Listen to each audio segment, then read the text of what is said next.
I was looking at Peter's background and realizing that he and I finished university in the same year, around about 1983, 84. And while he was getting to work on pathways and sources of lead exposure, I was looking for career work, and I included some sniffing around at trail and speaking with some folks. And the issue was not quite right in trail, even though I inquired about it, amongst other things. But 6 years later, it was, and I joined the Trail Community Lead Task Force staff. And in 1991 or two, we visited Port Pirie for the first time. And I'm not sure where Peter was exactly at the time. I think he had gone maybe to the EPA then. I met a lot of the current folks' predecessors, and we had about a decade of on and off collaboration. It was a lot harder in those days. We didn't even have email, let alone Zoom. It was very intermittent, but we made some in-person exchange visits on both sides of Pacific, did quite a bit of collaboration. So 30 years later, or 20 years after it kind of fizzled out a bit, it's so nice to see this happening again. There's so much value that can come from it. It's great to have Francis participating all the time on our meetings. It's really excellent to have three folks presenting tonight on what's going on currently in Port Pirie. So the first presentation will be on Port Pirie. I'm not sure if I've got the order of presentation right, but it will be presented by Peter, Dolan, Sophie, Martin, Razia. Not necessarily in that exact order. Thanks, Steve. I think in 1991, I was a mining inspector based in Roxby Downs, which is a copper, gold, uranium mine about 4 hours north of here. I'd like to start, thanks Razia for sharing your screen. I'd just like to start by acknowledging that Razia, Sophie and I are presenting to you from the traditional lands of the Nukunu and Kaurna peoples, and that we respect their spiritual relationship with their country and their spiritual beliefs as important today to the living Kaurna and Nukunu people. I thought I'd just start with a quick comparison between trail and near star. Most of you folks know a lot more about trail than I do, but to give you an idea about Port Pirie and the climatic differences and how they might affect our program, it's important to recognise a few things. Port Pirie is about 8 kilometres from the coast in the northern Spencer Gulf on a tidal creek, which the locals call the river, the Port Pirie River. It's quite a shallow river. It gets dredged every few years. It's very low lying. Port Pirie is about 4 metres above sea level. So it's quite low lying. We have an annual rainfall here of about 345 millimetres compared to, I think, trail's a bit over 900. So it's like much drier environment. We can also have some very hot summers. So in February this year, we had 42, 43 degrees Celsius on a fairly regular basis this year. It was a pretty dry one. So it's dry, it's hot. It's also very windy. The sort of average wind speed in Port Pirie rarely drops below about 10 kilometres an hour. And some months of the year, it's always over 20, 25 kilometres an hour. So that also has an impact on our programs, the movement of dust and lead around the community, and it affects the plant life and the greening and those sort of things. And it certainly affects the work I'm involved in doing with greening and trying to find enough water which will stay around long enough to keep things green. The other difference, be remiss of me not to mention, is I understand trail has an issue with an inversion layer in certain times of day or year. We don't have that in Pirie at all, although the land here is flat rising up to the southern Flinders Ranges. It's quite windy and we don't have that issue quite like that. The other thing I'd mention about Port Pirie's wind, and I think certainly Sophie will probably reflect on this, is the wind direction is almost bipolar. In winter, we get winds from the northwest and from the smelter towards the city, and in summer, we generally get winds from the southeast blowing from the city towards the smelter. There's variations to that, but there's definitely a seasonal variation in the weather. So maybe we'll go to the next slide, Razia. So I run the supervision of the TLAP agreement. So TLAP's the Targeted Lead Abatement Program. It's an agreement between Near Star, Port Pirie and the South Australian Government. It was a 10-year agreement. It was commenced in 2014, so it runs out in May next year. It's got certain peculiarities which are worth just quickly mentioning. First of all, it doesn't cover all of the activity in Port Pirie. It covers the activity of the Environmental Health Centre and also activity of what's called the TLAP group, which I run. The Environmental Health Centre focusing on blood testing and management of case management and trying to help individual families. And Razia will touch on that sort of work and the support her group provides, and a range of other things we do in town to reduce lead in the environment outside of the smelter boundary. So it doesn't cover enforcement or regulation. Sophie will cover that. It doesn't cover really research into things and technical support, and Razia is going to cover that, but it does cover broadly all these activities. The agreement, it has been agreed that the agreement will be extended, and Near Star and the state government are currently negotiating what that looks looks like. We'll be extending it by a further 10 years, but all of the matters around what does that look like? What does the delivery mechanism look like for the actions? All of that is up in the air at the moment and being discussed. THEP is overseen by a board, and that board is a couple of representatives from the smelter, Dale Webb, who's now the co-chief executive of Nearstar globally, and Todd Milne, who's just become the head of the Hobart plant in Tasmania in Australia. Dr. Paul Hethersay, who's the chief executive of the Department of Energy and Mining, Sandy, who is the acting chief executive of the Department of Human Services, the chief public health officer for South Australia, Professor Nicholas Spurrier, and the mayor of Port Pirie Regional Council, Leon Stevens. So the board that THEP reports to, that I report to, are quite senior people. That was rejigged in 2021 because the view was we needed a more focused level of attention at a more senior level, particularly in government, to make things happen. So THEP itself, we divide our work into 5 programs. House and land remediation, which is where and this is more similar, I think you do a soils program, particularly a yard program. In the case of house and land remediation, we assess and remediate housing with children under the age of 5 on referral from the Environmental Health Centre. So where the caseworker believes there's benefit, and we will do things like seal gaps in round windows, replace carpet, replace soil in the yard, remove lead-based paint, those sort of activities. To give you an idea of scale, I currently have 52 houses underway right now. And in the year since we started this program, year or two since we started this program, we completed about 60. So it's the sort of quantity. There have been many versions of this approach in the past in Port Pirie. There are many hundreds, if not thousands of houses were remediated in the 80s and 90s. We're back doing that again, basically. We also take referrals, not from EHC, but from members of the public who just walk in the door and ask for an assessment. We're finding this quite important because some people, for whatever reason, are not engaging with the blood testing program as much as we would like. And so every now and then we'll capture somebody who has slipped through, if you like, and do this assessment. In the community health sub-program, THEP currently provides about 20 to 25% of the budget of the Environmental Health Centre. It's really focused on caseworkers and making sure there's adequate caseworkers, but also interventions like childcare placement is funded through the THEP program. Community health is really where EHC fits in. In strategic projects, these are a lot of projects done by state government mainly where they're not currently captured in the agreement. Things like whole-scale greening of Port Pirie, sealing of footpaths, master planning and planning inputs to the zoning in Port Pirie, provision of water supply, and a variety of other things. So there's a whole range of these things. Most of them are coordinated at the moment by Vicky and Michelle, who are on the call, and we're hopeful that they are better recognised in the upcoming revised THEP agreement. Clean community is probably one of the biggest area of activity. I have 8 people who spend their days cleaning playgrounds and sweeping streets, which is specifically to either remove sources or block pathways of exposure for young children. So every public playground in Port Pirie is cleaned. Those that are frequently used are cleaned every day, 7 days a week. And the footpaths are cleaned in the central business district of Port Pirie, and the roads in the northern half of Port Pirie are swept on a daily basis. So the CBD, 7 days a week, other areas of Port Pirie, high-risk areas, on a rotating basis once per week. And to give you an idea, we're removing about 900 kilos to a tonne of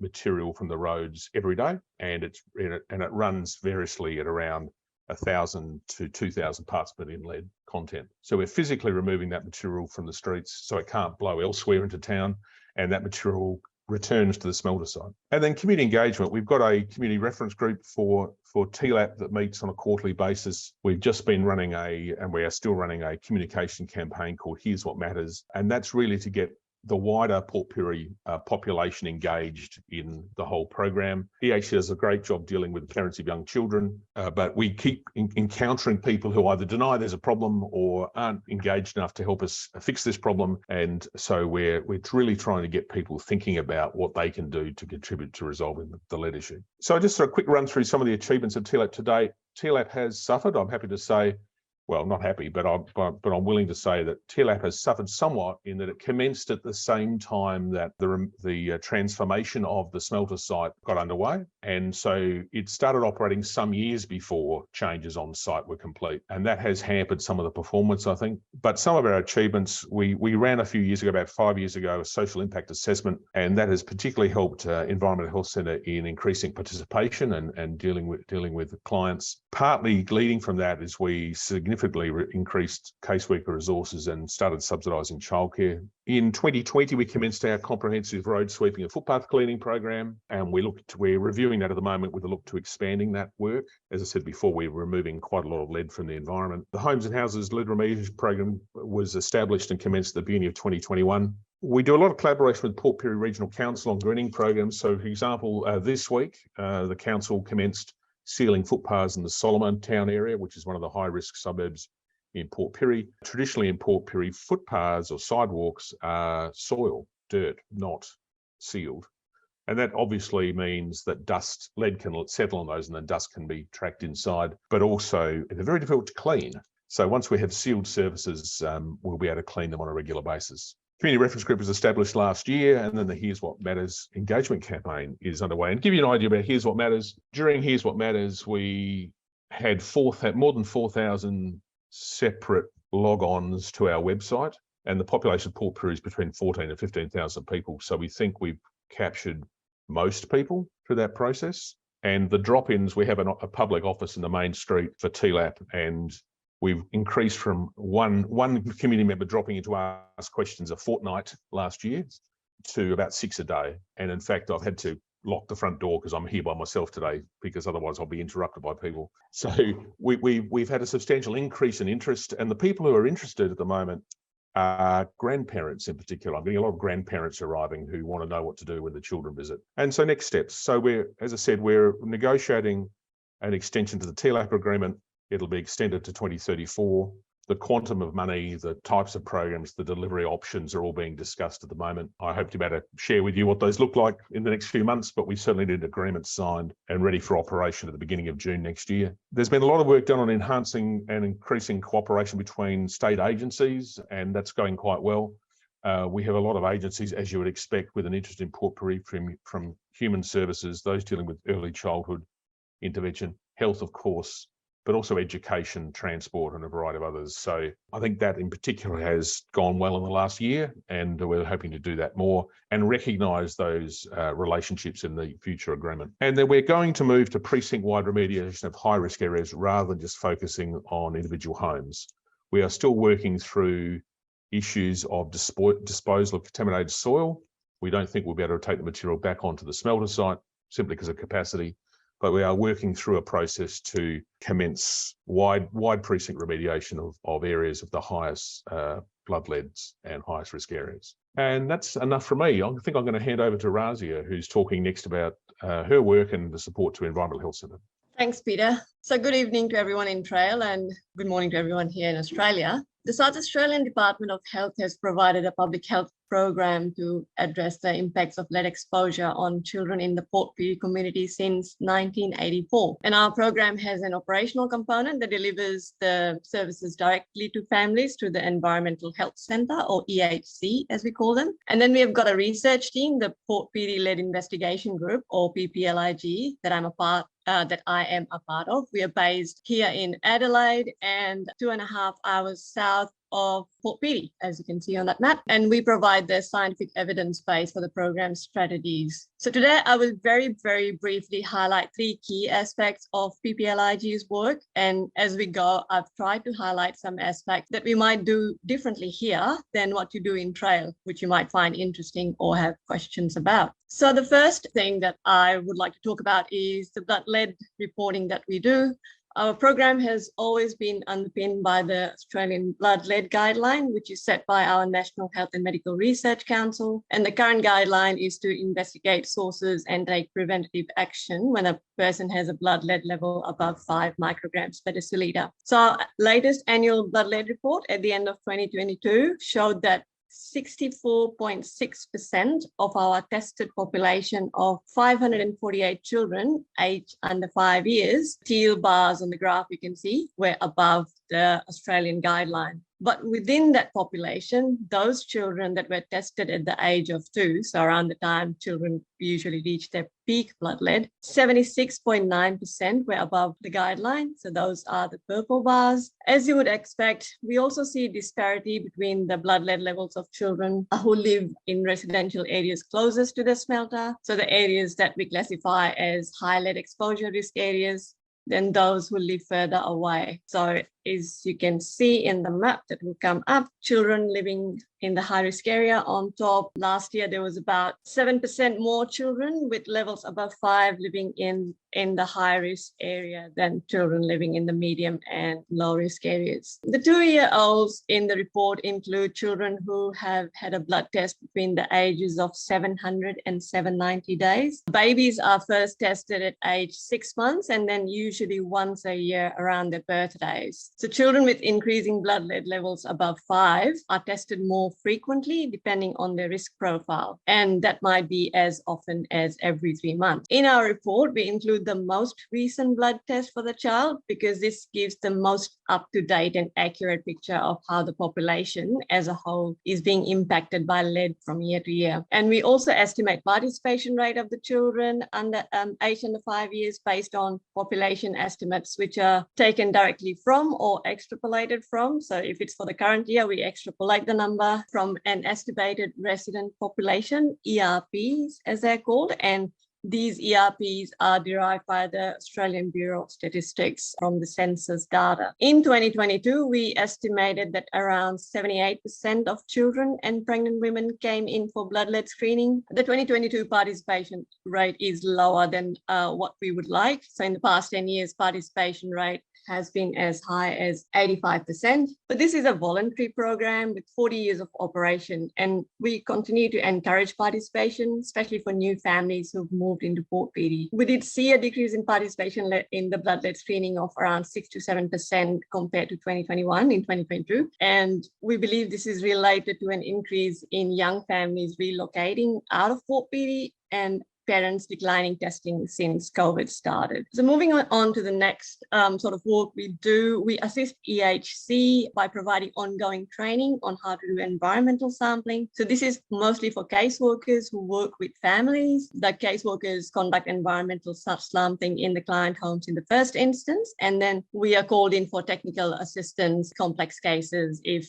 for example, they need portable XRF analysis for a whole lot of samples, or where the primary sources of exposure for a child are hard to identify because the usual environmental sampling results of paint, dust, and soil are unremarkable. So we then go in and work with the EHC caseworkers and do an extensive lead exposure investigation in the client home and look at other potential sources like consumer goods, for example, toys and lead lights. And speaking of lead lights, you might be interested that we have found that in a few cases, there tend to be high lead levels on surfaces proximal to lead light features and items, even if they are in good condition. So our general advice is to keep children away from these areas where possible and clean these areas frequently and seal the lead light if it's possible. The other thing we do is provide assistance by conducting literature reviews to answer complex client questions. For example, last year, somebody asked whether lead exposure is linked to eczema. That's this work we do when we work quite closely with the Environmental Health Centre. And in my last slide, I just wanted to give you a brief insight into our team's environmental monitoring program and research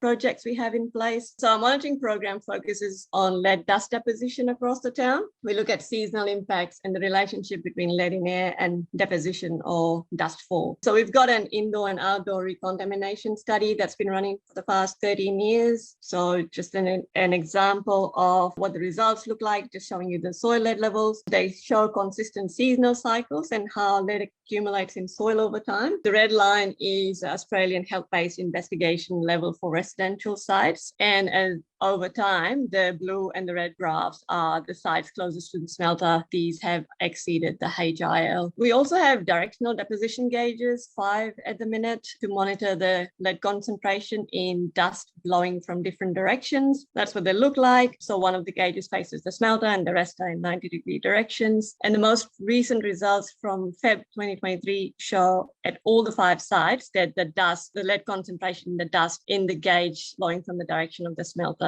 is the highest. And we also do each year a major lead dust characterization study to detect changes in the lead emission profile, which may subsequently change the risk to children. And the specific things we look at in this study is the species of lead that deposit across the town, changes in bioaccessibility of lead dust, and the ratio of other metals such as arsenic, cadmium, and zinc to lead. So before passing on to Sophie, I just want to say that we are optimistic for the future. We have updated smelter processes and they are delivering emission reductions in some parts of the town. And we want to see the same sort of improvements in our children's blood leads here that your program has delivered in Trail. And our priority is to continue to build a strong evidence base that keeps our program responsive to social and environmental changes in Port Pirie. And we want to make sure that we're providing the scientific basis for developing cost-effective remediation strategies. One of our biggest challenges is managing lead that has accumulated and continues to be released to reach children from what we like to call lead reservoirs. So these are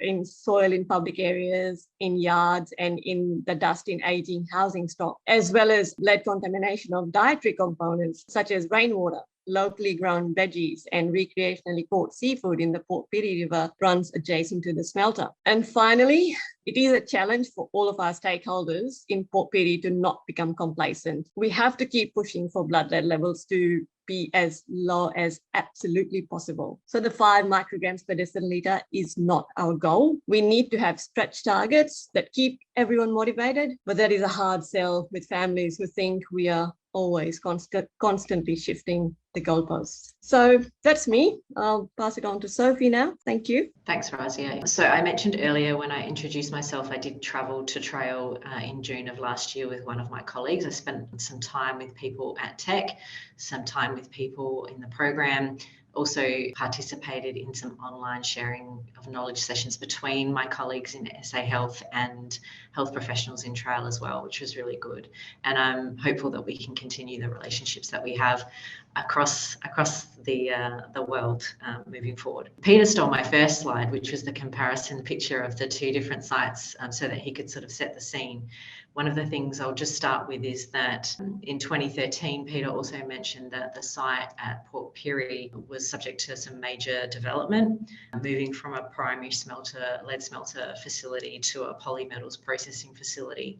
We're partway through that transformation program, which really targeted point source emissions at the site. It was about introducing new technology to address point source emissions primarily, and then some other projects that Nearstar are working on at the moment to close out that development, including enclosing some of the materials handling on the site, and as well as that, continuing to try and improve stability in the plant through programs at looking at different feed. Part of that redevelopment was to install a top submerged lance furnace and also a new acid plant, which has, as you can see on the graph, it has resulted in improved emissions from the facility being experienced in the lead in air results at 2 monitoring sites in Port Pirie, one in Oliver Street and one in Pirie West. Pirie West is closer to the facility than Oliver Street, and both sites are sort of to the south of the facility. In that picture that you may have seen or had a quick look at that Peter put up,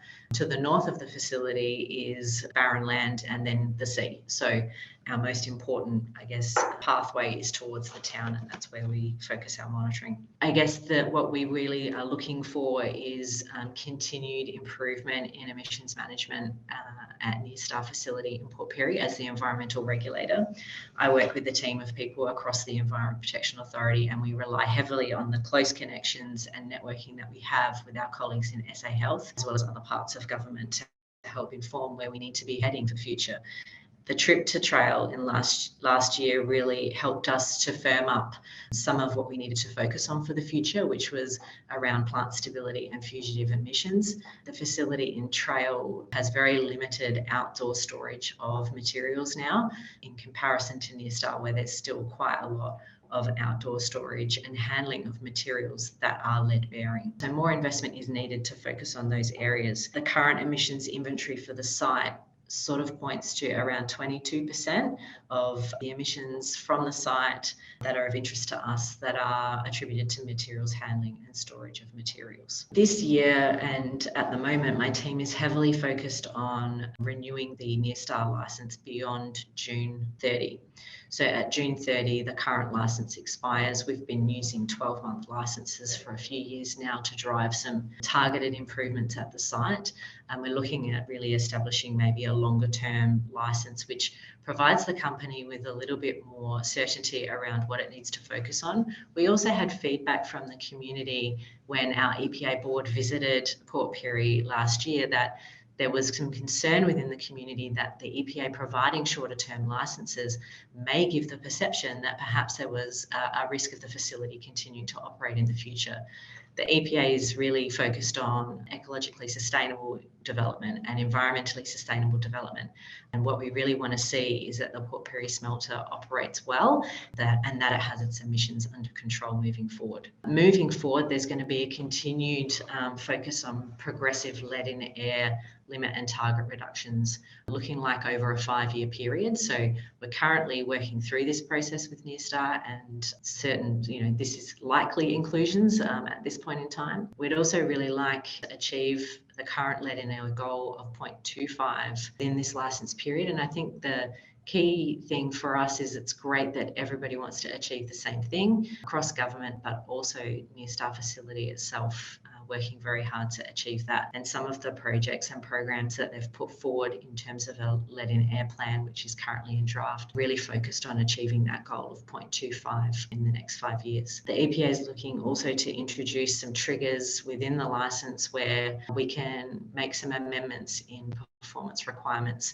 Maybe we need to speed up some investment. Maybe we need something to move faster than originally planned based on results that we see. When we were in Trail, we also talked a lot about sulfur dioxide. I know that that's been a focus for the program in recent times. Here in Australia, the ambient air quality national environment protection measures have changed, and we're going to be reflecting those changes for the 1 hour and 24-hour emission limits within the licence for Neostar moving forward. I mentioned earlier the contribution that materials handling and stockpiling currently has on the emissions profile for the site. So we'd really like to see a plan for Neostar to eliminate open stockpiling of lead-bearing material moving forward. They're on their way to that, but we'd like to see that plan developed in more detail and then implemented to eliminate that material being stored outside. And there's a couple of things around some wastewater discharge improvements that possibly of less interest to this group, as well as some streamlined monitoring and reporting requirements for the company itself, which will hopefully help focus its effort on investment rather than feeding information to us all of the time.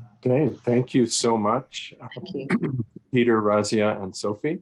Very well done. Thank you for that. Okay, so I've been working in lead in Broken Hill since October 94. What I want to do is give a quick background about Broken Hill, sources of lead exposure, what our blood lead levels currently are, lead management in Broken Hill, what we've learned from the other programs, and then our current challenges. So we've had mining here since 1883, and they were mining for silver initially and then lead. We also had smelting on site until 1898, when we effectively ran out of trees, and so the ore was sent down to Port Pirie to be smelted. There have been multiple changes of company ownership during that time, and we currently have 3 active mines in town that belong to 2 companies. The town grew up around the ore body, which we call a line of load, and the town physically surrounds the line of load. So we've got homes and childcare centres within 100 metres of that central mining area. If you can see my arrow, this is the line of load.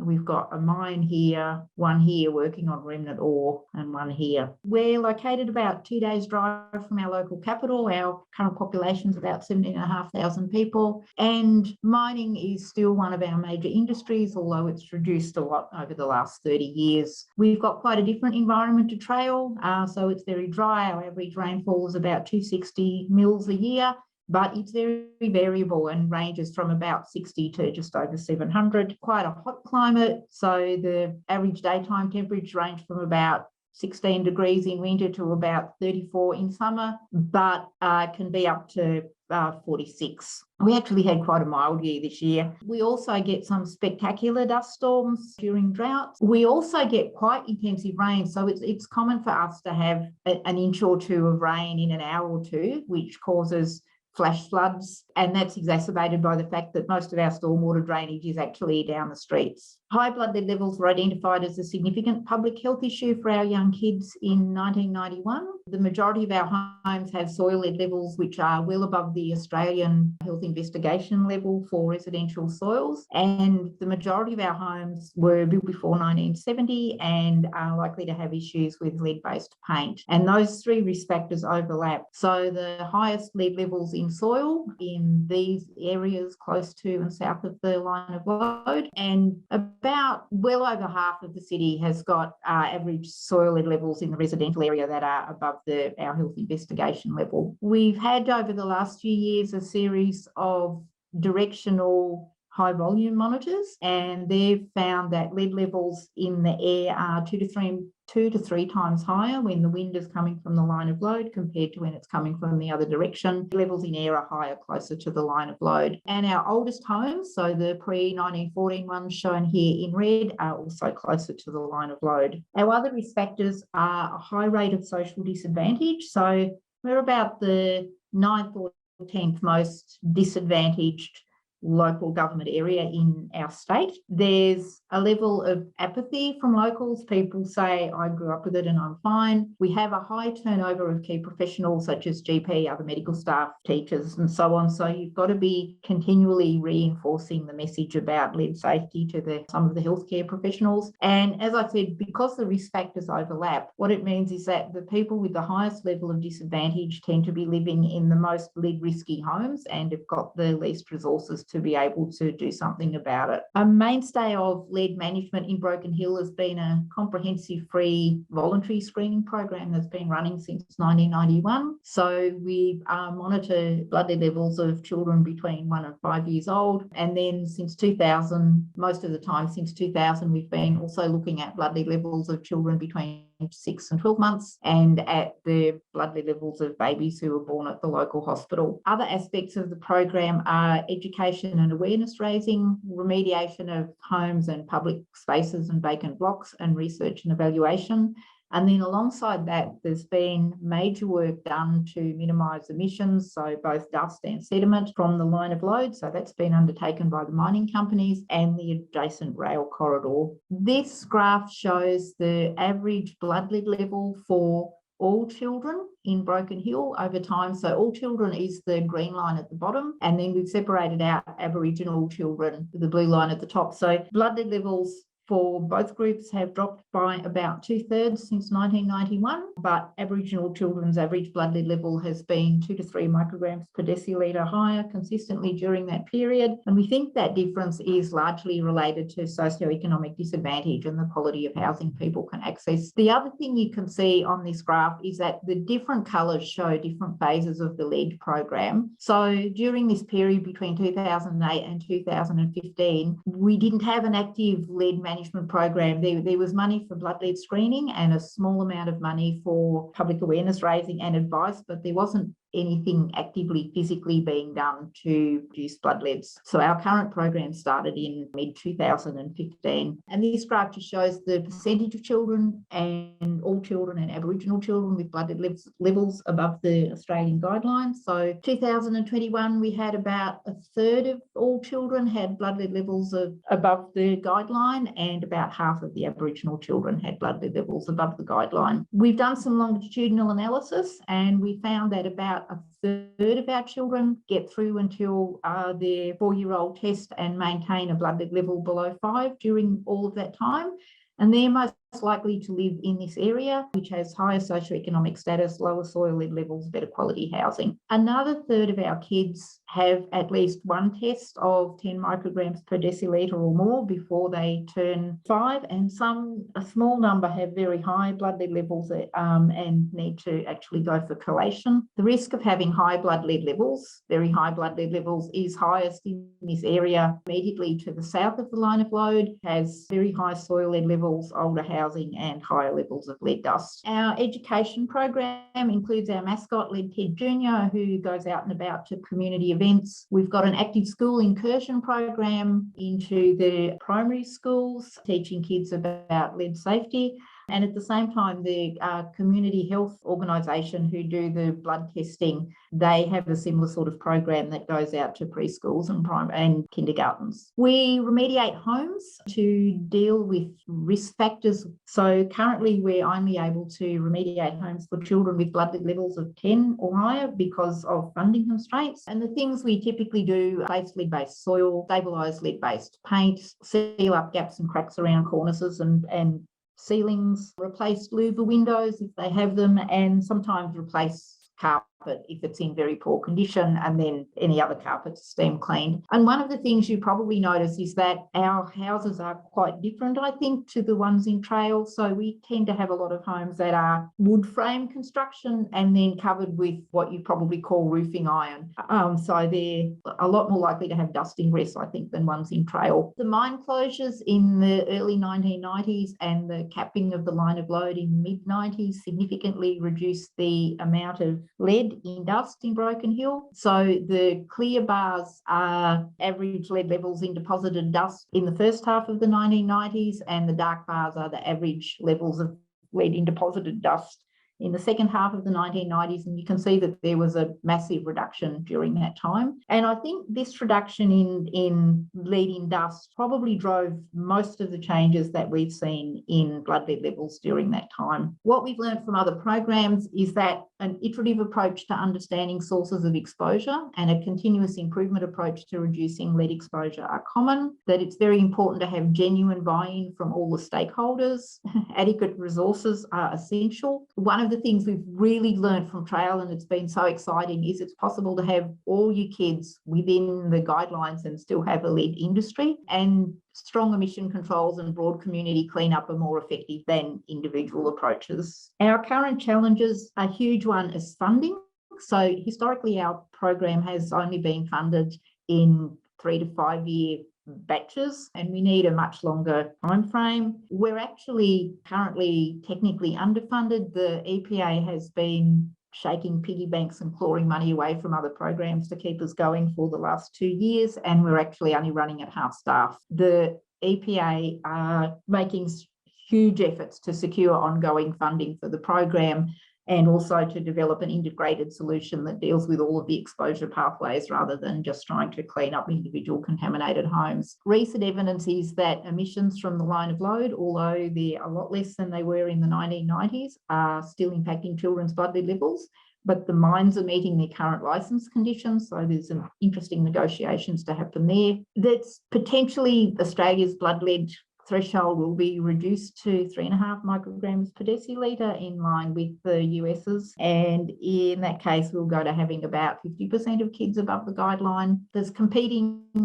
visions and requirements from the government departments who oversee the mine about what the final form of remediation of the line of load in the centre of town has to look like. So Heritage Department has different ideas to health and the other regulatory agencies, and so that holds up anything happening on the leases. Cleanup of contamination is going to be very expensive because it's so widespread. We potentially are going to have a significant increase in our population, so maybe 5,000 to 6,000 people in the next few years due to several upcoming large mining projects that are within driving distance of Broken Hill. And we need a coordinated whole of government approach to minimising emissions and cleaning up the contamination. And that's actually looking much more likely now than it has in recent years. So I've got all my fingers crossed. And that's it from me. Thank you so much, Frances. Excellent as well. You certainly face a lot of ongoing challenges there in Broken Hill. And thank you for sharing those key learnings from Trail. It's nice to know that by sharing our experiences, we can be of some help across the globe.